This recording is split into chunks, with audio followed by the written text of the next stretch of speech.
Welcome to my YouTube channel being hashtag पे आपका स्वागत है। आज हम भूगोल के 50 फैक्ट्स लेके आए हैं जो एग्ज़ाम में आते हैं। ये टेट पेट और सुपर टेट एग्ज़ाम के लिए बहुत इम्पॉर्टेंट है। सबसे ज़्यादा ज़रूरी ये है कि आप बहुत सारे चैनल से, बहुत सारे फ्री यूट्यूब चैनल से आप पढ़ते हैं, लेकिन ध्यान देने योग्य बात यह है कि जो इसमें फैक्ट्स दिए हुए हैं वो बहुत इम्पॉर्टेंट है, जो एग्ज़ाम ओरिएंटेड है। होता क्या है कि आप पढ़ते तो बहुत सारा है, लेकिन जो एग्ज़ाम में आते हैं कुछ ऐसे क्वेश्चन जो आप गलत कर देते हैं। उन क्वेश्चंस को एग्ज़ाम के लिए आपको हमेशा तैयार रखने के लिए मैं ऐसे क्वेश्चन लेके आया हूँ जो आपको एग्ज़ाम हॉल में बढ़त दिलाएंगे। तो इस पे कृपया आप लोग बहुत ज़्यादा ध्यान दीजिए और एक बार दो बार वीडियो को देखिए और अपने दोस्तों में शेयर करिए।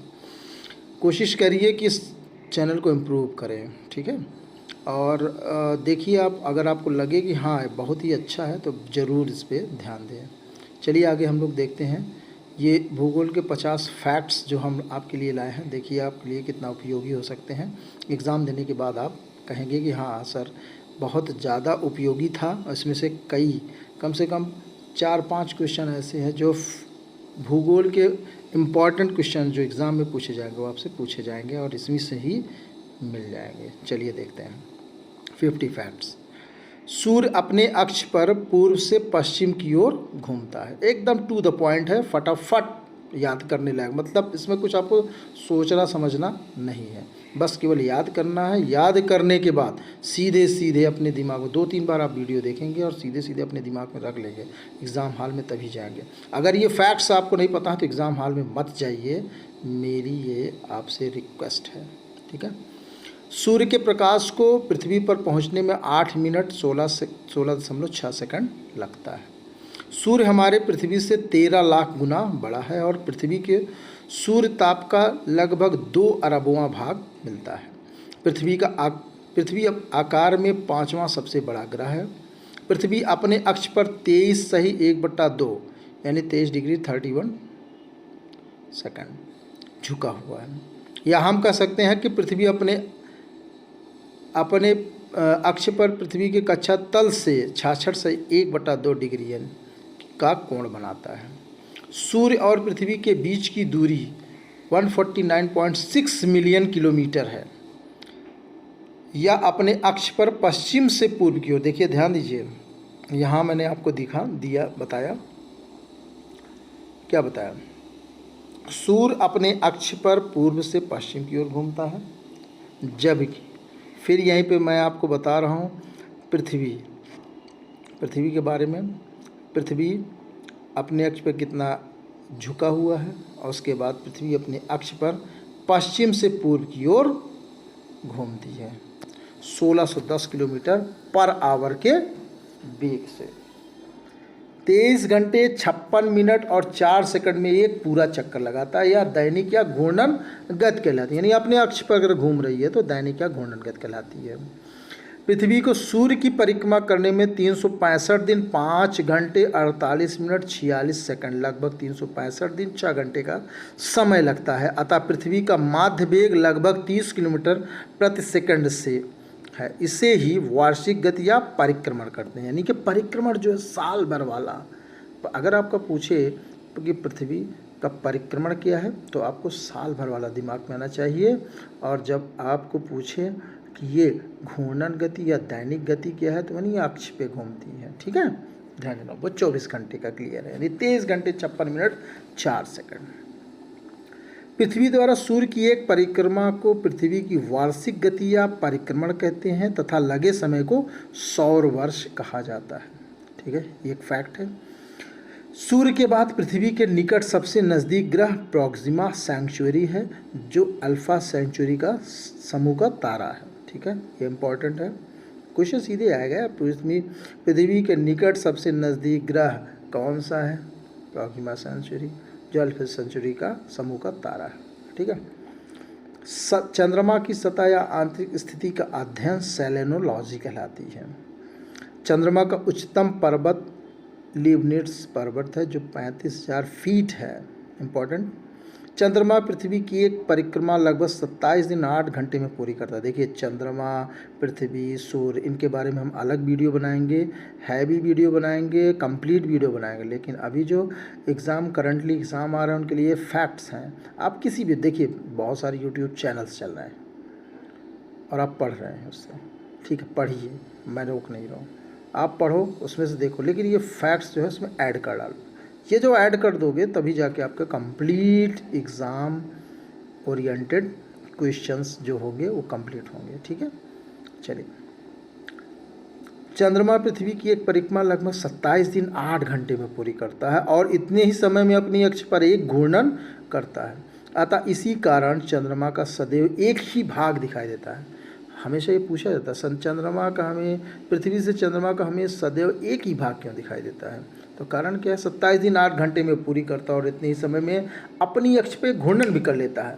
और जब घूर्णन कर लेगा तो स्वाभाविक है एक ही फलक उसका दिखाई देगा।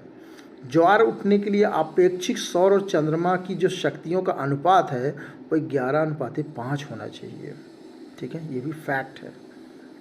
सुपरमून, जब चंद्रमा पृथ्वी के सबसे नज़दीक होता है तो उस स्थिति को हम सुपरमून कहते हैं या perigee, that is known as the perigee. Super full moon कहते हैं। इसमें चांद 14% अधिक बड़ा और 13% अधिक चमकीला दिखाई देता है सुपर मून की अवस्था में। अब देखो यहाँ पे इम्पॉर्टेंट है, इस फैक्ट को आप लोग स्टार वाइज, मतलब इसको 5 नहीं, 7 नहीं, 8 जो भी स्टार देना दे लो, आएगा। पेरिहीलियन यानी उपसौर, जब पृथ्वी सूर्य के अत्यधिक पास होती है तो उसे उपसौर, ऐसी स्थिति लगभग 3 जनवरी को होती है, लगभग 3 जनवरी को, ठीक है। लगभग का मतलब होता है आगे पीछे भी हो सकता है, ओके। दूरी इसकी क्या होती है, 14.70 किलोमीटर। ये पूछा जा सकता है, देखो फैक्ट मैंने जो रखा है उसको अगर आप पढ़ने में स्मार्ट हो, एग्ज़ाम क्रॉस करने में आपका दिमाग, देख होता है क्या यार, बहुत सारे एग्ज़ाम देते हैं लेकिन उसमें वही पास कर पाते हैं जिनको एक सूचना दी जाए उससे 3 सूचनाएं वो निकाल लें। जैसे क्या हुआ, उपसौर की अवस्था क्या होती है, उपसौर की स्थिति में क्या होती है, जब पृथ्वी सूर्य के अत्यधिक नज़दीक होती है, पहला क्वेश्चन हो गया। उसमें उपसौर की स्थिति लगभग किस डेट टाइम में होती है, तो वह 3 जनवरी होती है। और उसकी किलोमीटर की दूरी, यानी उसमें दूरी कितनी होती है, लगभग 14.70 मिनट। 3 क्वेश्चन आपको मिला, अगर आपका दिमाग तेज़ है तो ये तीनों क्वेश्चन कैच कर लेंगे, नहीं है तो भगवान भरोसे चलेगा ये। अपसौर, एपीहीलियन, जब पृथ्वी सूर्य से अत्यधिक दूर होती है तो उसे अपसौर कहते हैं। ऐसी स्थिति 4 जुलाई को होती है। कब होती है, 4 जुलाई को। दूरी लगभग 15.31 करोड़। 3 क्वेश्चन इसमें भी आपके कवर हो रहे हैं, ध्यान दे के आप काम करिए। 0 डिग्री के अक्षांश को हम विषुवत रेखा है भूमध्य रेखा कहते हैं। 0 डिग्री के उत्तर में 23 से 1/2 अक्षांश को हम कर्क रेखा, 0 डिग्री के दक्षिण में 23 से 1/2 अक्षांश को हम मकर रेखा कहते हैं। ये फैक्ट है, आपको पता है। भूमध्य रेखा के उत्तर में 66 से 1/2 को आर्कटिक वृत्त, अब भूमध्य रेखा के दक्षिण में 66 से 1/2 डिग्री को अंटार्कटिक वृत्त कहते हैं। इंपॉर्टेंट क्वेश्चन अभी यहाँ पे देखिएगा। कर्क रेखा से होकर गुजरने वाले देश, ताइवान, चीन, म्यांमार, बांग्लादेश, भारत, ओमान, संयुक्त अरब अमीरात, सऊदी अरब, मिस्र, लीबिया, नाइजर, अल्जीरिया, माली, मॉरिटानिया, पश्चिमी सहारा और बहामास और मैक्सिको। 100% फिक्स है, इस बार नहीं तो अगली बार, अगली बार नहीं तो नेक्स्ट टाइम, ये आना ही है। इसमें से कुछ ना कुछ क्वेश्चन आता ही है यार। बहुत टॉपर भी हो लेकिन ऐसे अगर याद कर लोगे, रट डालोगे तो तुम्हें कोई हटा नहीं सकता, हरा नहीं सकता। क्या क्या है, कर्क रेखा, कर्क कैंसर, हाँ कैंसर रेखा। तो इसमें क्या, ताइवान, चीन, म्यांमार, बांग्लादेश, भारत। यानी अब अपने दिमाग में रखो यार कि भारत के अगल बगल बांग्लादेश, म्यांमार, चीन, ताइवान, ओमान, संयुक्त अरब अमीरात, सऊदी अरब, मिस्र, लीबिया, नाइजर, अल्जीरिया, माली, मॉरिटानिया, पश्चिमी सहारा, बहामास और मैक्सिको, ये सारे कंट्रीज़ आते हैं। विषुवत रेखा निम्न देशों में से होकर गुजरती है। विषुवत रेखा 0 डिग्री, इक्वेटर जो होता है, भूमध्य रेखा जिसे बोलते हैं, ये कहाँ से गुजरती है, important, Ecuador, Colombia, Brazil, Gabon, Congo, लोकतांत्रिक Congo, Uganda, Kenya, Somalia, Maldives, Indonesia और किबिराती। ठीक है, ध्यान देने लगा किसमें, जस्ट बगल में ही इंडोनेशिया। ठीक है, ये सारी चीज़ें और बाकी जो आपके दक्षिण अफ्रीकी कंट्री हैं वो सारी चीज़ें, साउथ यूएस अमेरिका और नहीं दक्षिणी अमेरिका और ये सारी कंट्रीज़ आ रही हैं। इसको ध्यान देखते हैं। मकर रेखा Chile, Argentina, Paraguay, Brazil, Namibia, Botswana, दक्षिण अफ्रीका, मोजाम्बिक, मेडागास्कर और ऑस्ट्रेलिया। चूँकि ये सबसे नीचे वाली रेखा है दक्षिण में, तो हम इसमें ध्यान देंगे। ऑस्ट्रेलिया की अगल बगल जो भी देश है, मेडागास्कर है, मोजाम्बिक है, दक्षिण अफ्रीका है, Botswana, Namibia, Brazil, Paraguay, Argentina और चिली है, ये सब आते हैं। दो देशांतर रेखाओं, देश जो देशों के बीच में अंतर बनाते हैं, ऐसी रेखाएं जो नॉर्थ से साउथ यानी साउथ से नॉर्थ को जो रेखाएं मिलाई गई हैं उसे देशांतर रेखाएं कहते हैं। इनके बीच की दूरी को गोरे नाम दिया गया। क्या नाम दिया गया है? गोरे। पूछा जाता है 1 डिग्री देशांतर की दूरी तय करने में लगभग 4 मिनट का समय। एकदम फैक्चुअल है यार। देखो आप पढ़ोगे, हम वीडियो में पढ़ाएंगे और किसी के वीडियो में सारी अक्षांश देशांतर बहुत ज़्यादा बोले हैं, बहुत ज़्यादा बताए हैं, लेकिन मैं आपको सिर्फ रिवाइज करवा रहा हूँ। रिवाइज करो, समझो, जिसे आता है बेस्ट है, जिसे नहीं आता है एक बार क्लिक हो जाएगा माइंड पे, उसके काम हो जाएगा उसका। 0 डिग्री यानी 1 डिग्री, अगर हम 0 से 1 डिग्री या 1 डिग्री से 2 डिग्री, 2 से 3 डिग्री या कोई भी 1 डिग्री हम अगर क्रॉस करते हैं तो 4 मिनट का समय लगता है। 2 अक्षांश रेखाओं के बीच में, देख अक्षांश रेखाओं यानी कि पूर्व पश्चिम, बीच की दूरी 111 किलोमीटर होती है। कर्क संक्रांति कब आती है? बहुत इंपॉर्टेंट है, याद करके रखिए। 21 जून को सूर्य कर्क रेखा पर लंबवत होता है, इसे ही कर्क संक्रांति कहते हैं। पूछा जाएगा कर्क संक्रांति कब होती है या किसे कहते हैं, तो आप सीधे देखोगे इसमें 21 जून को, पहला तो ऐसा दिया होगा 21, 22, 23, 24 जून। या इसमें क्या होता है, तो सूर्य की रेखाएं सूर्य की जो कर्क रेखा पर लंबवत सूर्य पड़ता है। ठीक है, इसका प्रकाश। मकर संक्रांति 22 दिसंबर को सूर्य मकर रेखा पर लंबवत होता है, इसे मकर संक्रांति कहते हैं। ठीक है। विषुव इक्विनॉक्स पृथ्वी की वह स्थिति जब सूर्य की किरणें विषुवत रेखा पर लंबवत पड़ती हैं और संवत दिन एवं रात बराबर होता है। यहाँ पे ये है इक्विनॉक्स। 23 सितंबर और 21 मार्च को संपूर्ण पृथ्वी पर दिन एवं रात बराबर होते हैं। बहुत इंपॉर्टेंट है, याद कर लीजिए। नहीं याद कर सकते हैं तो एग्ज़ाम छोड़ दीजिए, मेरा ये कहना है सीधी सी बात। अगर ये सारे 50 फैक्ट आपको ज्योग्राफी के नहीं याद हो रहे हैं या नहीं याद हैं तो कृपया एग्ज़ाम देने मत जाइए। 23 सितंबर एवं 21 मार्च को संपूर्ण पृथ्वी पर दिन एवं रात बराबर होते हैं, इसे क्रमशः शरद विषुव एवं बसंत विषुव कहते हैं। 21 से 23 सितंबर तक उत्तरी ध्रुव पर 12 घंटे तक सूर्य का प्रकाश मिलता है। ठीक है, उत्तरी ध्रुव पे जो है 21 से 23 सितंबर तक लगातार 12 घंटे, यानी कि जैसे अब होता क्या है उत्तरी ध्रुव, जैसे रसिया वहाँ ट्रक चालक वगैरह, कभी आप देखेंगे, नहीं होगा तो यूट्यूब पे देख लीजिए।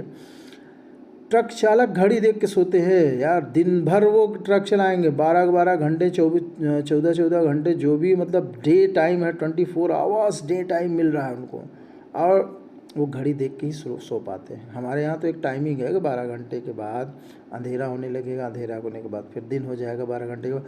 वहाँ पे समझ ही नहीं आता है, तो उन्हीं घड़ी देख के ही और अपने थकान को देख के ही काम करते हैं वो। ठीक है। 23 सितंबर से 21 मार्च तक सूर्य का प्रकाश दक्षिणी गोलार्ध में 12 घंटे तक प्राप्त होता है। याद रखिएगा, उत्तरी गोलार्ध पर कब दिन रहता है? 21 से 23 सितंबर, और 23 सितंबर से 21 मार्च तक सूर्य का प्रकाश दक्षिणी गोलार्ध में रहता है, 12 घंटे तक प्राप्त होता है। अतः दोनों ध्रुवों पर इस अवधि के दौरान 12 घंटे का दिन और 12 घंटे का रात होगा। अब देखते हैं सूर्य ग्रहण किसे कहते हैं। सोलर इक्लिप्स, जब कभी दिन के समय सूर्य एवं पृथ्वी के बीच चंद्रमा आ जाए।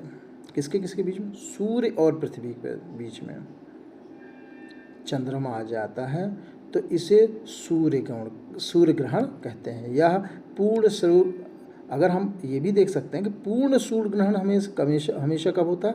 अमावस्या यानी न्यू मून, जिसे अमावस्या को हम लोग न्यू मून बोलते हैं। अमावस्या को हम लोग क्या बोलते हैं? New moon. ठीक है,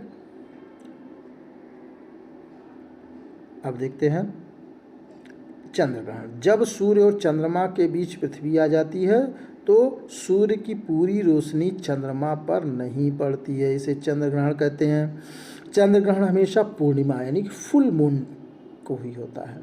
ध्यान देने लायक ये है, इसका एक फार्मूला है simple, SEM, sam, sun, earth and moon. जब सूर्य और चंद्रमा यानी देखिए सन है और मून के बीच में अर्थ आया हुआ है, SEM, हमेशा याद कर लिए। सैम जो है वो चंद्र ग्रहण, सैम हमारा चंद्र ग्रहण के लिए है। ठीक है, तो आपको फार्मूला है तो एग्ज़ाम में थोड़ा सा इससे सहूलियत मिल सकती है, भूल जाएंगे तो याद भी हो सकता है, कोशिश करिए। ठीक है, पूरा याद हो जाए।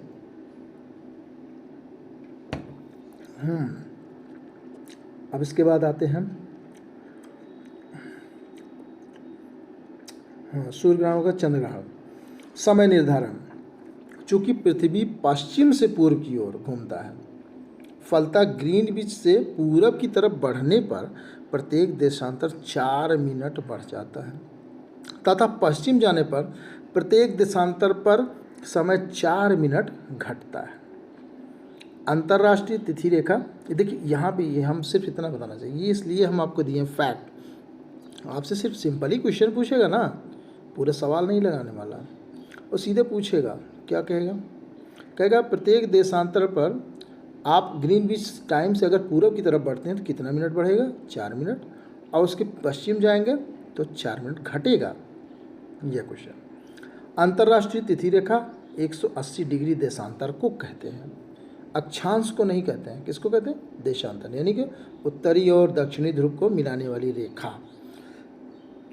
अंतर्राष्ट्रीय तिथि रेखा आर्कटिक सागर, चुकी सागर, बेरिंग स्ट्रेट और प्रशांत महासागर से होकर गुजरती है। ध्यान देने लायक बात यह है, इस बीच में कई देश पड़ते हैं, लेकिन असुविधा ना हो उन देशों में टाइम जोन की असुविधा।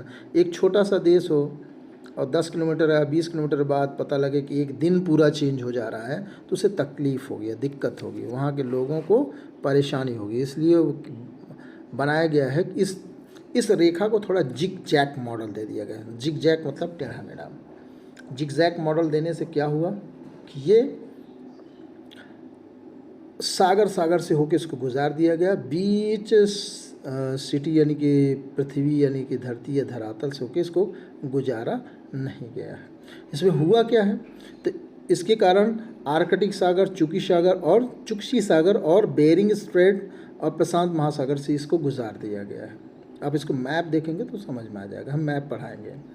ग्रीनविच यानी कि इसी को हम यामनोत्तर या 0 डिग्री देशांतर, जो कि ग्रीनलैंड, नॉर्वेजियन सागर, ब्रिटेन, स्पेन, अल्जीरिया, फ्रांस, माले, बुर्किना फासो, घाना, दक्षिणी अटलांटिक समुद्र से होकर गुजरता है। 0 डिग्री इक्वेटर,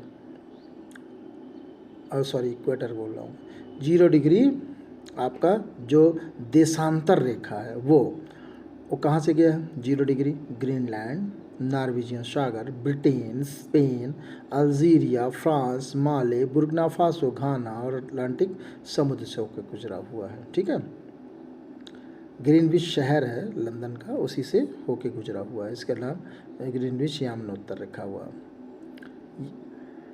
82 सही 1/2, 82.5 डिग्री। यह पूर्वी देशांतर को भारतीय मानक समय माना गया है, जो कि इलाहाबाद के मिर्ज़ापुर, गोपीगंज, ये रिसर्च में आपको गोपीगंज मिलेगा, बाकी आयोग और सारे पूछते हैं इलाहाबाद के नैनी के निकट। तो ध्यान दीजिएगा, कहीं कभी लिखा रहता है इलाहाबाद के नैनी के निकट, तो आप नैनी वाला मार दीजिएगा। और अगर नहीं भी लिखा तो चूँकि रिसर्चुअल, नेट, पेट, सेट, जेट इन सब के एग्ज़ाम में जो होते हैं वो मिर्ज़ापुर गोपीगंज के करीब पूछा जाता है। PhD वाले लड़के ये सारी चीज़ें पढ़ते हैं, रिसर्चुअल वाले लड़के ये सारी चीज़ें पढ़ते हैं। आयोग का पुराना घिसा और पिटा हुआ आंसर रहा है नैनी, इलाहाबाद के करीब। ठीक है, कोई बात नहीं, उसको कर लीजिए। यह ग्रीनविच मीन टाइम से 5.5 घंटा आगे है। हम लोगों का जो समय है भारत का मानक समय, वो ग्रीनविच मीन टाइम से 5.5 घंटा आगे है। पृथ्वी की आंतरिक संरचना हम लोग समझते हैं। भूपर्पटी क्रस्ट जो कि सियाल का बना हुआ, सिलिका एल्युमिनियम का। मेंटल मिडिल जो होता है आवरण जिसे बोलते हैं सीमा, सिल्का और मैग्नीशियम का। जबकि केंद्रीय भाग कोर निकिल और फेरस यानी निकिल और लोहे का बना हुआ था। भूपर्पटी पर सबसे अधिक पाया जाने वाला तत्व ऑक्सीजन है, that is the 46.60% and the silicon is the 27.72%। पृथ्वी की वायु सतह को मुख्यतः 4 भागों में बांट सकते हैं: स्थलमंडल, जलमंडल, वायुमंडल और जैवमंडल। स्थलमंडल 29% भाग जिसका स्थल है और 71% भाग जल है। अनुपात में यह जल और स्थल का भाग जो है यानी स्थल और जल का भाग 3:7 है। उत्तरी गोलार्ध का 61% और दक्षिणी गोलार्ध का 81% क्षेत्रफल जो है वो जल साम्राज्य है। ठीक है, 61 और 81%, इसको ध्यान दीजिए। दक्षिणी में 81, उत्तरी में 61। स्थलमंडल पर पृथ्वी पर अधिकतम ऊंचाई माउंट एवरेस्ट स्थलमंडल पर जो पाई जाती है यानी कि पृथ्वी पर जो अधिकतम ऊंचाई पाई जाती है उसे हम कहते हैं माउंट एवरेस्ट, जिसकी वो ऊंचाई है लगभग 8,850 मीटर। गहराई मैरियाना ट्रेंच जो कि 11,022 मीटर है, यानी दोनों के बीच में जो अंतर आ रहा है वो है 20 किलोमीटर का अंतर। दोनों के बीच में जो अंतर आ रहा है वो 20 किलोमीटर का अंतर है। ये हमारे लगभग 50 फैक्ट्स हुए हैं। अभी इस 50 को हम 50 करके कम से कम 200-300 फैक्ट्स देने वाले हैं ज्योग्राफी में, जो बहुत इंपॉर्टेंट है। आप पढ़िए, कहीं से भी पढ़िए, लेकिन इन फैक्ट्स को ज़रूर पढ़िए। अगर इन फैक्ट्स को पढ़ते हैं तो 100% आप देखिएगा आपके व्यक्तित्व में, आपके ज्ञान में ये बहुत सुधार लाएगा और प्लस एग्ज़ाम में आपको सहूलियत मिलेगी। एग्ज़ाम ओरिएंटेड है, क्वेश्चन रिलेटेड हैं और ऐसे नहीं है कि आप बस मैं बड़बड़ किया और आप सुनते रहे, ऐसा कुछ भी नहीं है। सारे एकदम फैक्चुअल हैं, एकदम फैक्ट हैं, 100% फैक्ट हैं। इनको आप ज़रूर देखिएगा और कोशिश करिए कि इसको आप शेयर करिए, हमारे चैनल को ग्रोथ कराइए, सब्सक्रिप्शन बढ़ाइए। जितना सब्सक्रिप्शन बढ़ेगा लाइव आ जाएगा तो मैं लाइव क्लास लूँगा और लाइव जब क्लास लूँगा तो आप क्वेश्चन भी पूछिएगा और मैं एकदम फ्री ऑफ कॉस्ट पढ़ाऊँगा। नो पैसे, नो झिक, नो टेंशन। जितना मन कहे आप पढ़िए, लाइव क्लास लीजिए हमसे। चलिए, इसी के लिए आपको मोटिवेशन के लिए एक छोटा सा गीत या मोटिवेशन या मोटिवेटिव लाइंस मैं यूज कर रहा हूँ, हो सकता है आपको आगे बढ़ने के लिए प्रेरित करें। तो देखते हैं, बहुत बेस्ट है लाइन, मेरे लाइफ के लिए भी ये बहुत अच्छा है। मैं इसी आधार पे मैं पढ़ता हूँ, आगे बढ़ता हूँ, इसीलिए मैं आपके लिए भी करता हूँ। ठीक है, देखते हैं। श्री कृष्ण ने साफ कहा है कि बस कर्म तुम्हारा कल होगा। श्री कृष्ण ने साफ कहा है बस कर्म तुम्हारा कल होगा, और कर्म अगर सच्चाई है तो कर्म कहाँ निष्फल होगा। कर्म अगर सच्चाई है तो कर्म कहाँ निष्फल होगा। हर संकट का हल होगा, आज नहीं तो कल होगा। हर संकट का हल होगा, आज नहीं तो कल होगा। लोहा जितना तपता है उतनी ही ताकत भरता है। लोहा जितना तपता है उतनी ही ताकत भरता है। सोने को जितनी आग लगे उतना ही प्रखर निखरता है। सोने को जितनी आग लगे उतना ही प्रखर निखरता है। हीरे पर जितनी धार लगे वो इतना खूब चमकता है। मिट्टी का बर्तन पकता है तब धुन पर खूब खनकता है। मिट्टी का बर्तन पकता है तब धुन पर खूब खनकता है। सूरज जैसा बनना है तो सूरज जैसा जलना होगा। सूरज जैसा बनना है तो सूरज जैसा जलना होगा। नदियों सा आदर पाना है तो पर्वत छोड़ निकलना होगा। और हम तो आदम के बेटे हैं। ध्यान देने लायक बात यह है। और हम तो आदम के बेटे हैं, और हम आदम के बेटे हैं। क्यों सोचें राह सरल। और हम आदम के बेटे हैं, क्यों सोचें राह सरल। कुछ ज़्यादा वक्त लगेगा पर संघर्ष जरूर सफल होगा।